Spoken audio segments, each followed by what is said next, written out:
Hello, and welcome to the Wakilisha podcast. If you're joining us for the first time, Wakilisha is a non-profit organization that promotes access to justice and education for children in conflict with the law.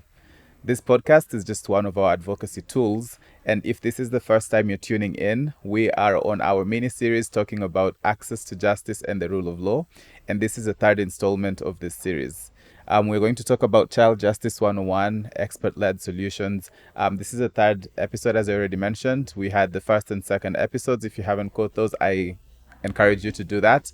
But without further ado, I will invite my guests. I'm joined by two lovely guests in studio today, and I will let them introduce themselves. Let them tell us who they are, what they do, and I would like for you to share one fun or interesting thing about your job in the legal profession in your introduction. So yeah, we can start with Patricia, since it's your first time on the Wakilisha podcast. Thanks, Bright. My name is Patricia Mundia. I practice law in Kenya, but based in Nairobi. I mostly practice family law, but also very passionate about children in conflict with the law. And what else can I say about myself? Oh, I'm a member also of the NCAJ Standing Committee on the administration of justice in children matters. I believe it's a standing committee mostly looking at issues revolving around children, what affects them. It's a multi-stakeholder committee, so you'll find that, for example, myself, representing the Law Society of Kenya there, but there's different sectors that are also represented. There's DCS, there's our chair, Justice Matheka, who represents judiciary. We also have Honorable Kibosia, among many others. Juliet is also a member. I think she'll also mention that as well. Fun thing about myself, I think I'm a storyteller, in the sense that I consider it something I do whenever I'm representing somebody in court. I think that it's fun to tell people stories, but also more important to tell them in a setting where you want to get justice. Right. So I believe in giving the best story also to the court, so that our clients are able to receive the best out of the justice system. Right. Fantastic. And yeah, like I mentioned, it's Patricia's first time on the Wakilisha podcast, so karibu sana. Asante, it's also my first time in any podcast, so Well, there you go. yeah. Great, thank you. Ruth? Good morning, afternoon, or evening. My name is Ruth Juliet Gachanja. I am an advocate like Patricia. I am a child justice advocate, particularly, and also an anti-human trafficking expert. I work for the Office of the Chief Justice as a child justice advisor, and I also work for Kabarak University as a lecturer. I teach particularly law students. And I'm a member of the standing committee as well, the NCJ Standing Committee on Access and Administration of Justice for Children. Yes, so I'm a lecturer at Kabarak University Law School, and a member of the standing committee on the NCJ Standing Committee on Administration and Access to Justice for Children. What is a fun thing about me is, with the work that I do, is that I work with children. So I get to have fun with the children. I really am a child at heart, so I like playing games. I like playing video games with the children. I like anything that engages the children, because I like to listen to them, and I like to hear what they think about this world that we live in. So that's the fun thing about what I do. Fantastic. Thank you for sharing. It's a pleasure to have you both on the podcast today. As you can tell, we're in very good company. One mistake that we often do here is I did not introduce myself. My name is Brian. I am the co-director of communications at Wakilisha, and I'm one of the co-hosts for this podcast. You've already met my co-hosts Liz and ZP in the first and second episode of this mini-series. So we'll get right into it, and we'll start with you, Juliet. You have been on the forefront of developing the judiciary's child justice strategy. It's a mouthful. What is this strategy? What informs this strategy? What is it in layman's to anyone who's watching or listening to us that doesn't understand what this is? What is a child justice strategy? This is a plan. If I were to put it very easily, it's a plan. You see, once you create laws or any policy, you need to think of how to actualize it. And you can only actualize it if you break down these big words into smaller action points, and you say who is responsible. And with saying who is responsible, you also have to say what is needed. So in terms of the money, in terms of any kind of resource, it can be human resource, it can be financial resource, it can be technical resource, whatever kind of resources. So that is what a strategy essentially is. Right. It's simply a plan that helps us to break down who is responsible for what, where do we find the money, do we have the money, and what are the other resources that we actually need.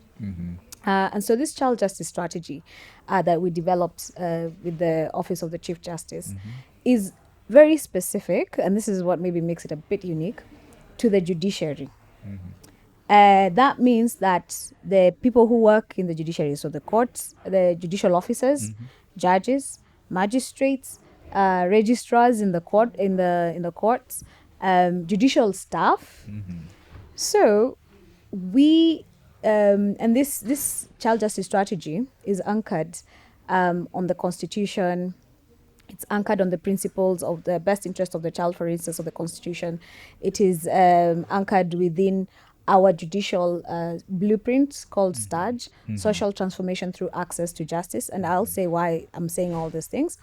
And then it also amplifies the NCAJ Justice for Children strategy. Why I mention all these things is because you find that within STAJ, within the judicial blueprint, STAJ blueprint, you will find that we are calling upon the judicial staff, officers, judges, magistrates, to not just sit and wait for the case to be brought to them. We are saying within the Constitution, the court in itself, or the judicial system, has a higher calling. And the calling is to adjudicate justice all through for everybody. And justice does not happen in the courtroom. So that is why the child justice strategy is a unique piece, because it says, it asks the judicial officers, the staff, and everybody else within the judiciary, where is the child? How is the child? What are we doing for that child? So we are not saying that we're waiting for a child who is a child in conflict with the law. We're not waiting for the child to be hurt by the system. We're not waiting for the child to be, a child in need of care and protection. We're saying before that child becomes any of that and they wait, we are not waiting. We are just asking ourselves as a judiciary, where is the child? So that is a child justice strategy. And unlike many strategies that ask, what are the needs of the organization and how do we fulfill those needs, we are asking, how is a child? And so what do we do for that child? So that's the next question it asks. And to do this, we're looking at children in 3 categories. So we're looking at children who are in conflict with the law. We're looking at children who are in contact with the law. We are also looking at children who are accompanying their mothers to prison. Or, primary caregivers to prison, because you have those children. And I think, quite honestly, it's the first strategy that is starting to look at the issue of children who are accompanying their parents to prison. There's a lot that is being done, but we have them specifically in this strategy.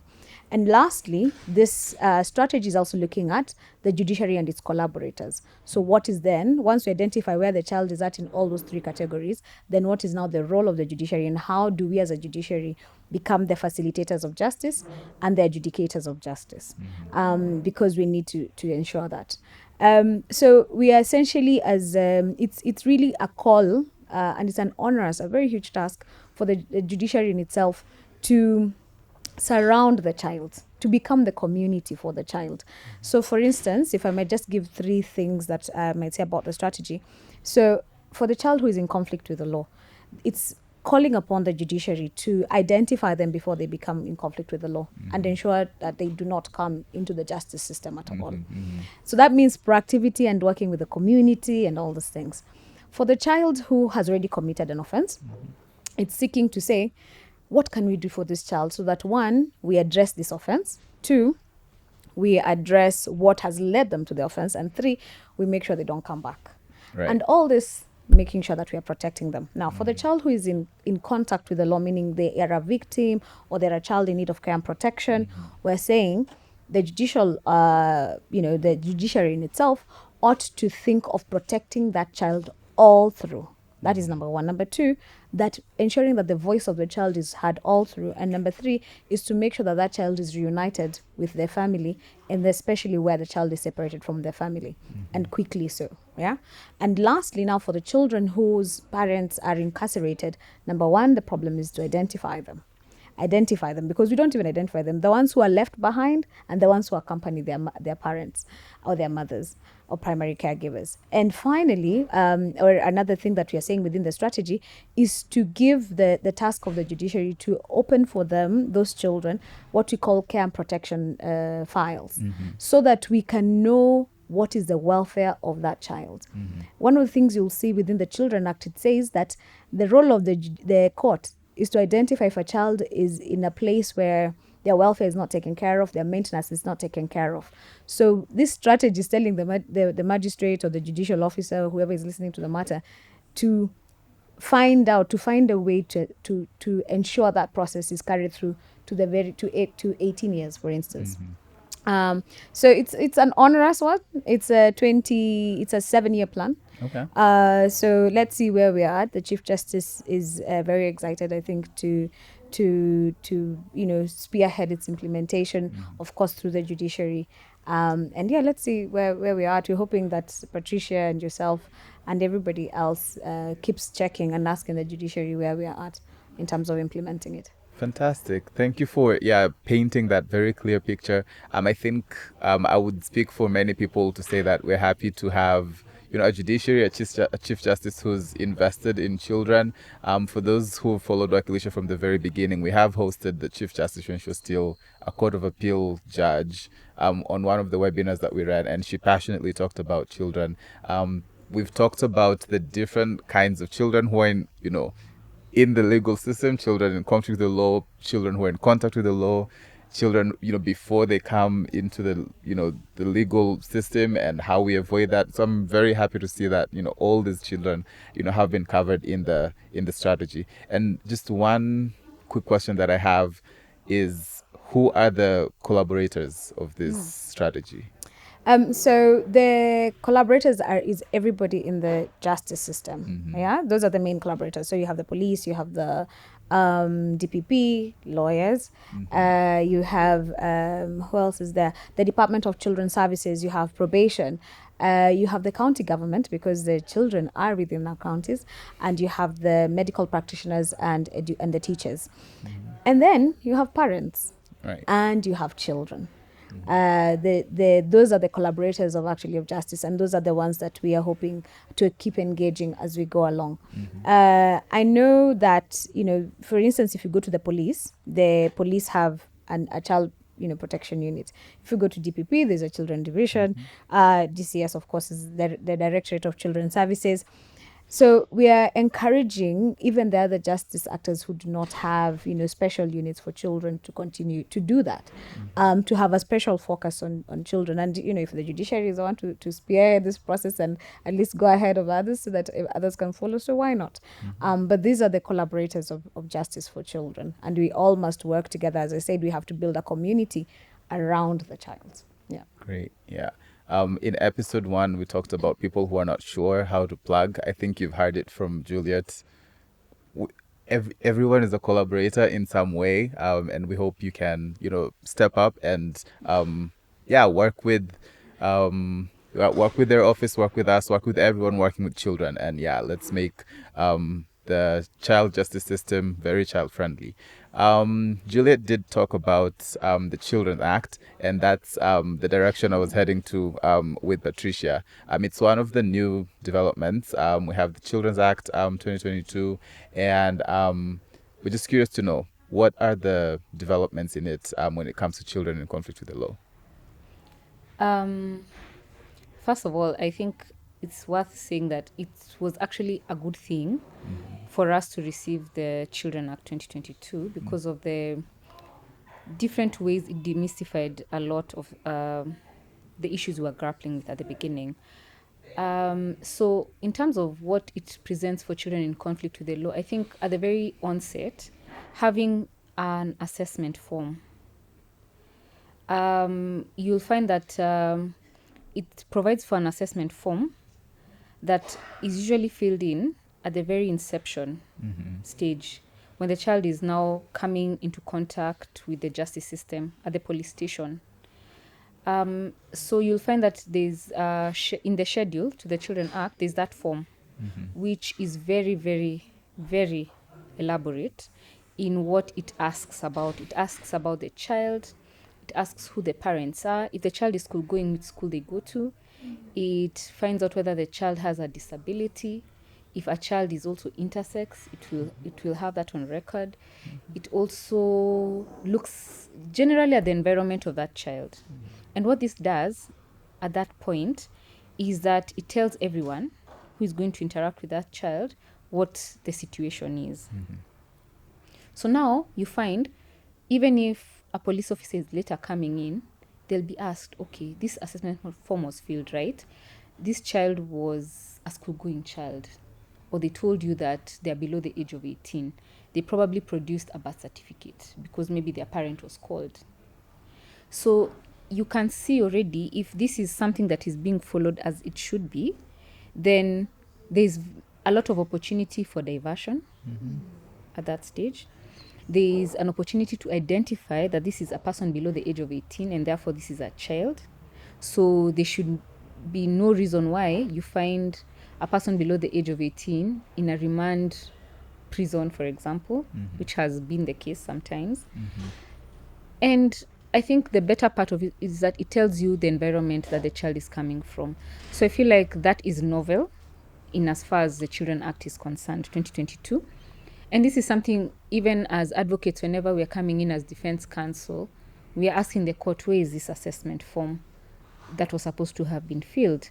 Or if I'm coming in to represent a child, I need to find out whether a children officer came in and filled in this form. If a children officer did not come in, then there has to be an officer, maybe who is a gender officer at the police station, who has at least filled in that. Because what we're looking for ideally, at least even as far as the standing committee is concerned, is that every court in this country, when they're handling a children matter, will ask for that assessment form. Right? So that is one. Another interesting development, which is very good also for children, is the preliminary inquiry. What is a preliminary inquiry, you ask? Yes. Right? You're asking. Yeah, so, what is a preliminary inquiry? Ask me anyway. Yeah. So a preliminary inquiry is it's like an inquisition process before the child takes plea. It involves the court. It involves the parent. It involves the child's advocate, the ODPP, the children officer, and even the probation officer.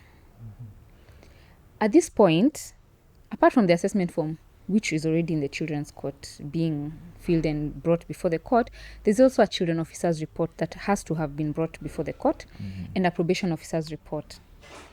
What you'll find that if this inquiry is carried out the way it should, the child is at the center. So everyone there is looking at, okay, why are we here? What is the alleged offense that someone is supposed to be charged with?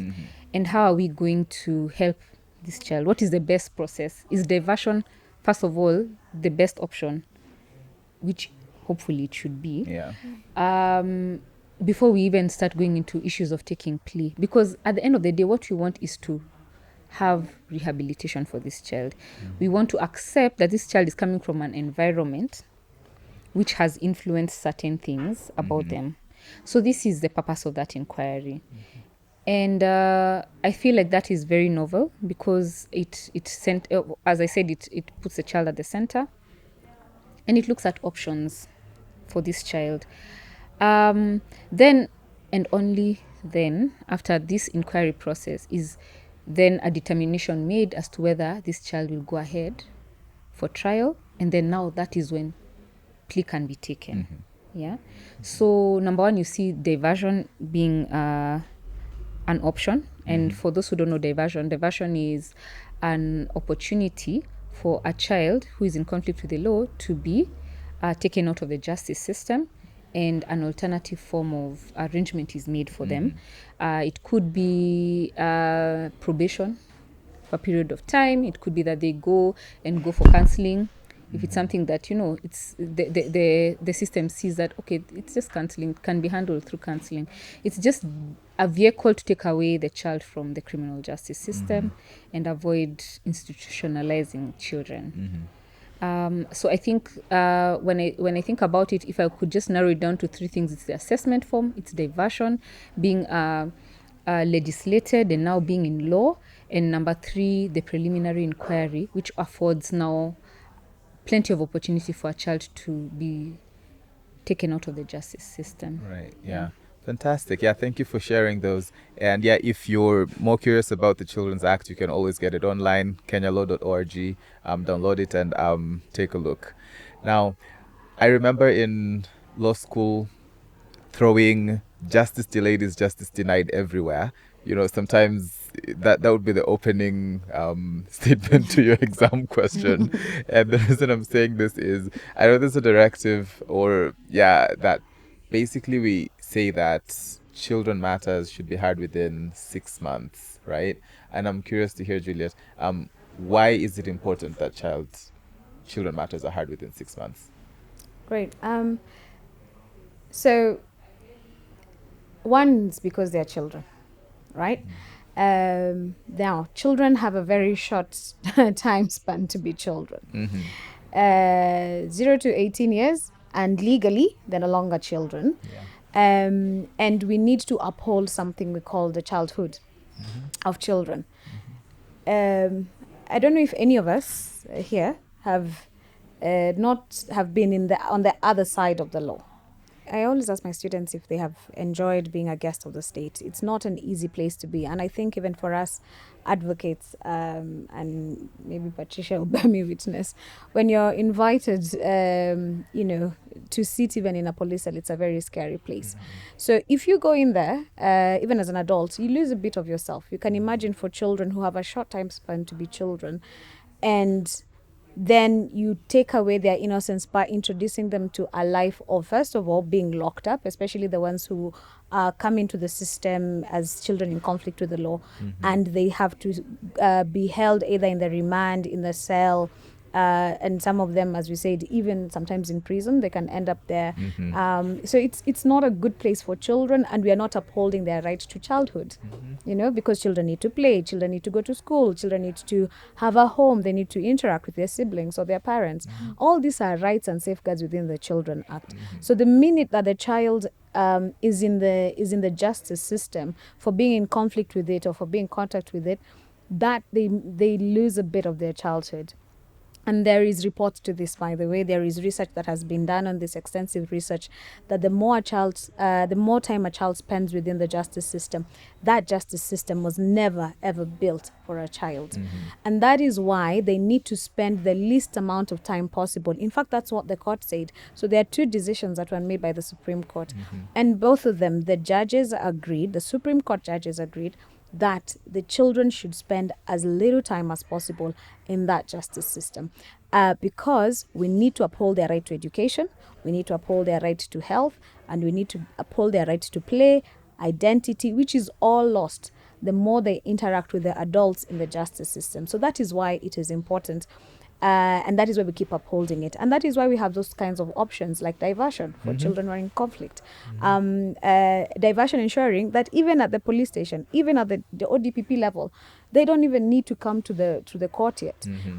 Right there at the ODPP level, they can decide, you know what, let us correct your, we can sit with the victim of who has, the person who's been on the other side, and ensure that there is restorative justice amongst that child and the community or the person that they did something wrong to, so long as the child understands what they have done. So it's not just, some people think it's a principle to reduce backlog. It's not about backlog. Really, it's about ensuring that the rights of the child to be a child are upheld, and that the protections of children and safeguards of children continue going on. Does it mean that we have cases that have not gone beyond 6 months? It's a lie. A lot of those cases are just, Patricia and I were talking about the Youth Correctional Center at Committee Medium. And I have visited there, and it's a sad state of affairs where you find children whose matters have gone on beyond 6 months. You find them there for 1 year, for 2 years. Those children have lost their right to education, and yet the court says, this is what the law says, that in the event that we're in such a place, the court has the mandate to make sure that child's right to education and maintenance continues. So in as much as we cannot do, we are not maybe able to strictly meet the 6 months requirement, the life of the child must continue. Yeah. The life of the child must continue. And it's the second time in this series I'm hearing a child only has 18 years to be a child. I know it sounds like a lot, but it isn't. So I know Juliet already talked about diversion. What are some other measures that stakeholders are putting in place to make sure that child or children matters do not exceed 6 months or are determined within, the fastest time possible? Patricia? I would say, for us as advocates, for one, I think from the very first instance, a child has taken plea in court. The first application we make is for the child to be released on favorable bail and bond terms. And I think one of the challenges sometimes is that some of the bail and bond terms that are set are too restrictive, and you find that most of the children who sometimes are in these institutions are there mostly because their parents are not able to afford the bill, and of course now that means they continue staying there. And what we've seen working, at least, is when we relentlessly tell the court to reduce the bail and bond terms, of course setting the picture of where the child is coming from, the situation at home, and how unlikely it is for this child to be able to raise that. And so it's something, even whenever we are training advocates, we always tell them, please hammer this issue, because that's the only way, at least as far as the child is still in the criminal justice system, this is the only way they have to continue with their lives. That's number one. But an important thing that I think we need to highlight about the Act as it is right now is that it allows you to argue, and even anyone who is there, to argue that this should be a last resort. Institutionalization should be a last resort. It's after everything else has failed that we now put our hands up and say, okay, fine. And you cannot tell me that when you go to an institution and you find children, it's really a last resort. Many will tell you they were in school prior. I think it's even for the court to determine, okay, even if they stop going to school, why did they stop going to school? Most of them are willing to go back to school if you talk to them. Even for adults, there's usually arrangements that are made for them after bail has been given on how they're supposed to continue. So it's not going to be crazy when a court says, you have to go to school. We have to make sure, unless you go to school, unless you do ABCD, you're going to come back. It is not going to be something out of the ordinary for a court to just take that extra mile. And also, even as far as the prosecution is concerned, because they also go there, also say they also have a duty under the Constitution when it comes to children, whether it's a witness, and even when it's a child in conflict with the law, they also have a duty. They can also make an application. They can also see that this child is a school-going child. They can make those inquiries. So even when they fail in their mandate, they have to be held accountable in as far as that is concerned. And so I think it's really when it comes to the sector, it's really everybody's duty to find out. It's not just the defense advocate, which you find most of the time is a practice. It is everybody's responsibility to ask, okay, have you been going to school? And if not, why haven't you been going? If is the home environment too toxic for you to go back? Okay, what are the alternatives? Can you go stay with your grandmother? Can you go stay with your auntie? So I think that this is something the children officer can do, the probation officer, the ODPP, everybody. Right. Yeah, so I think it's really mostly a fight that's usually by the defense advocates, but it should also be our opportunity to hold all these institutions accountable. Yeah. Yeah, great. Thank you. And yeah, maybe just to get to our parting shots, I think it's clear that we have beautiful institutions, we have great policies, beautiful strategy, we have a good Children's Act that is almost perfect in paper. On the ground, things might be slightly different. How do we marry the two? How do we make sure that what's on paper is what's eventually happening on the ground? And that's what we want it happening on the ground. Yeah.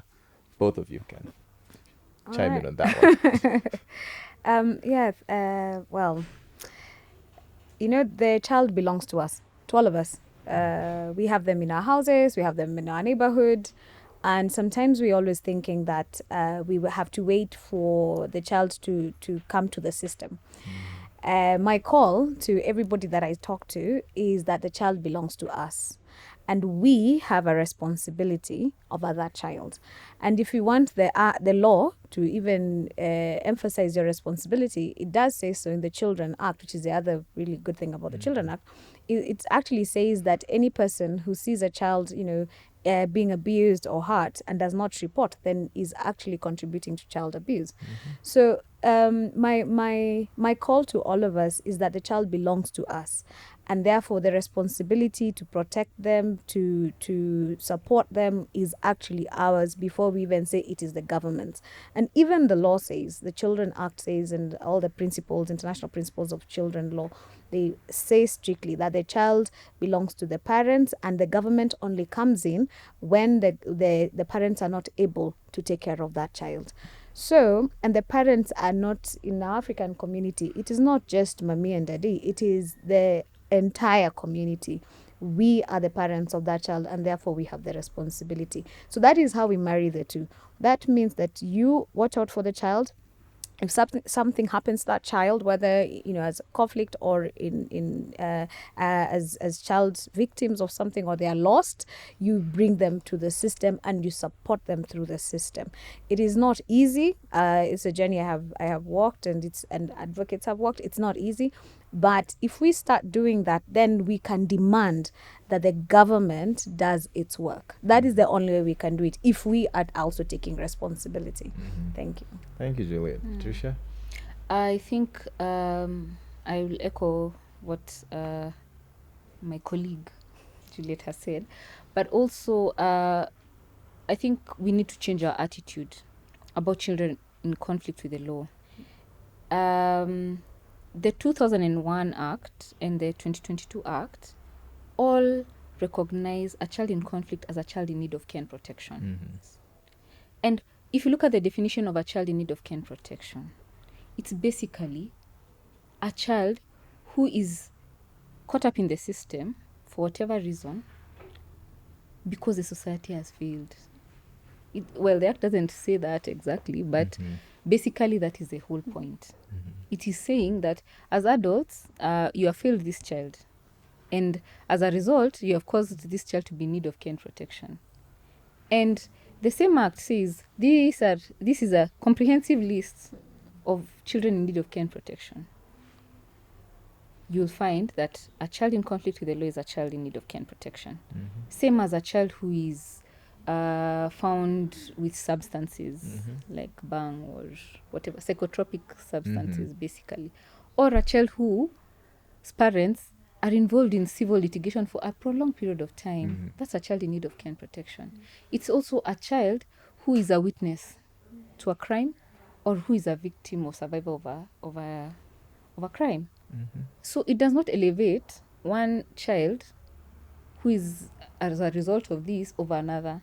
They're all the same. Mm-hmm. So I feel like the system itself, that's advocates, that's judicial officers, that's parents, that's even children themselves, need to disabuse themselves of the fact that a child in conflict with the law is so bad, they should be put away somewhere far away from all the other children who are good. You know, that is one. We need to just shift our attitude towards that. And I think that once we start recognizing that, then it changes a lot about how we treat them. Even when they leave institutions, when they are being reintegrated, then it's easier for people to say, okay, we know we failed you once, we are not going to fail you again. This time round, we are ready to do things better for you.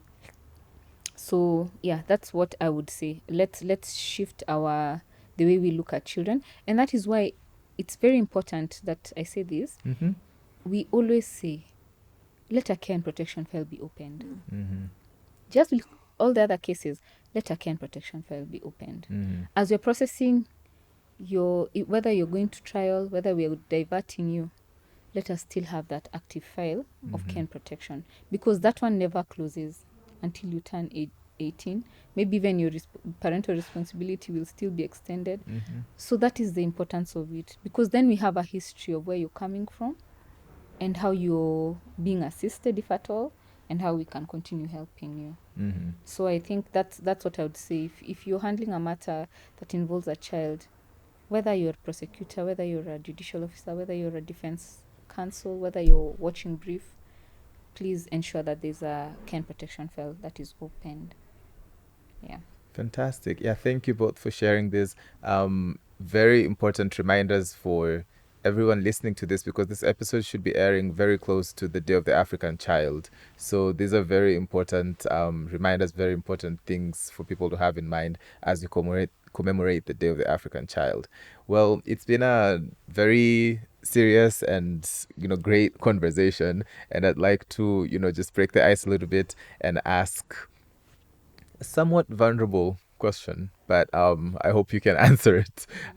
We were all in law school at some point, and pretty much at a very young age, at the time. And I'm very curious to know if you have one embarrassing moment from law school that you're happy to share with everyone.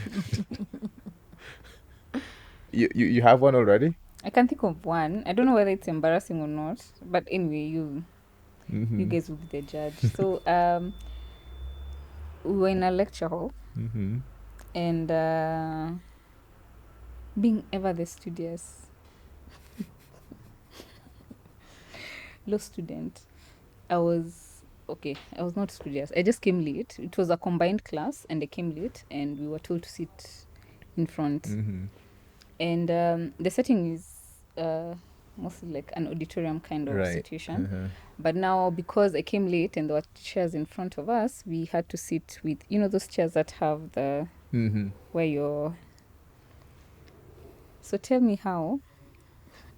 I don't know what I dropped, but I was trying to reach down. And for whatever reason, that day I wore a dress. Uh-oh. And as I leaned, I could feel my chair falling. And I remember it so vividly because I was like, this is just like, it's a fraction of a second, but I could just feel everything. Like I could see myself on the ground. I could, my dress was already up there. I was just thinking about what everyone, I was just like, why is this happening to me? What did I do? But just as I was about to get, face down and everything, because my life literally flashed in front of my eyes. I was like, this is it for me. Someone just held my chair. Oh. Imagine someone held my chair and pulled me back. So I remember coming back up.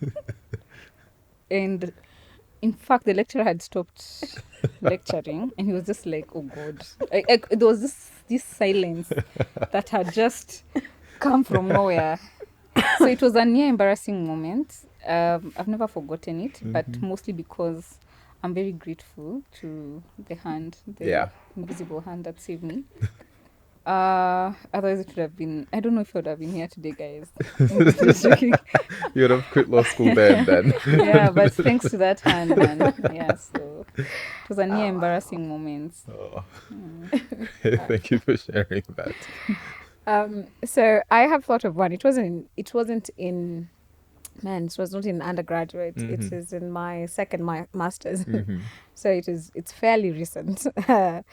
We were learning online. I was studying in Leiden in the Netherlands. And so in the houses that we had you have a whole,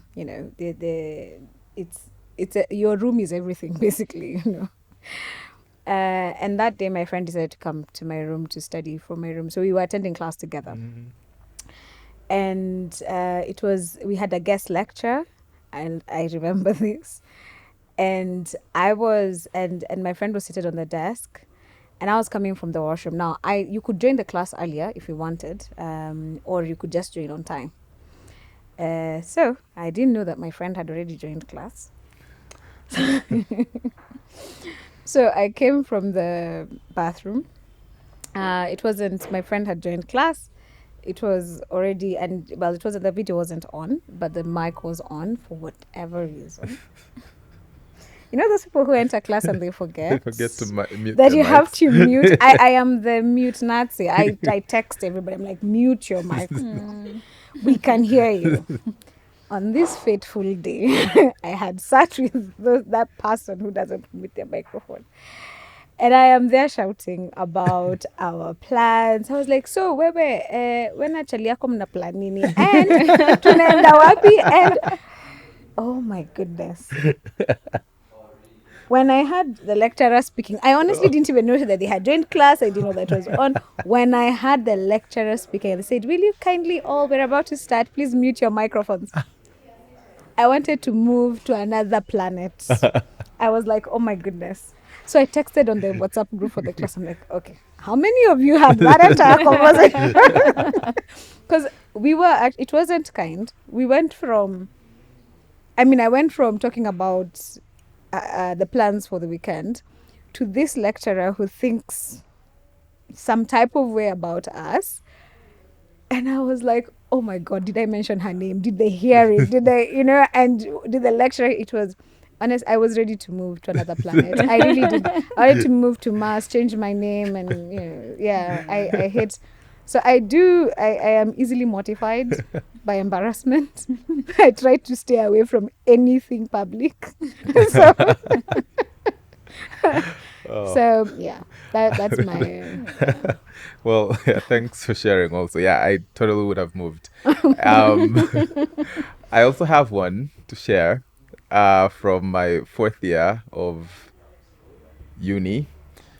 I might have shared this on the podcast before. I don't know if my co-hosts have heard this story, but it was exam time and we were doing our mooting exam. At the time, mooting, I think it still is at KU, compulsory class, maybe not, but yeah, it was, and we took it in fourth year. And yeah, you have to do an exam, which is basically you mooting in front of a judge. And on the day of the exam, I remember, when I was walking to school, practicing, and yeah, I was like, yeah, I got my submissions right, and I'm ready to do this. I get there, it's, exam time, it's my turn, we get into the moot court, and I am submitting, and they're calling, the judge, my lord, but I said, Jehovah, my Lord.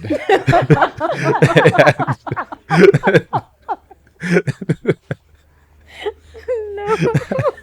I go, well, yeah, I guess I'm a Christian and I do pray to God from time to time.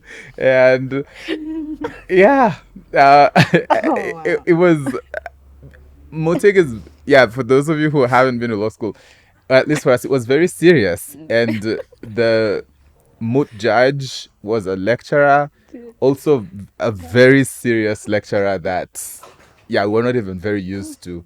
And yeah, I called him that and everyone just laughed. And I just looked up and I was like, sorry, my lord. And I continued. And yeah, I think it was, everyone heard about it afterwards. Everyone was told how I said Jehovah my Lord. And yeah, I still... You were I've not never- nicknamed to Jehovah. Thank God it was in fourth year, so we were almost done. But if it happened earlier on, I'm sure, yeah, that would have been a nickname. And yeah, completely embarrassed. I don't think I've ever seen the lecturer again. And yeah, I hope he's encountered another embarrassing moment to forget mine.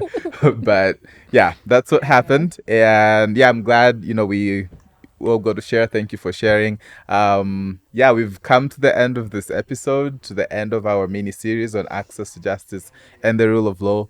Thank you so much for tuning in. Thank you for watching episodes 1, 2, and 3. If you haven't, you can find the preceding episodes and all other episodes that we've done everywhere that you listen to your podcasts. While you're at it, please remember to rate, review, and subscribe to the Wakilisha podcast. And you can always continue the conversation with us. You can follow us on our social media platforms. We are Wakili_sha on Twitter or X, and Wakili.sha on every other social media platform. Facebook, Instagram, LinkedIn, TikTok, probably whichever new one that comes up will join.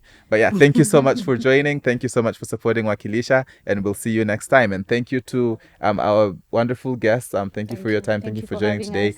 And thank you to CMS for sponsoring this episode and this mini series. Asanteni sana. Next time.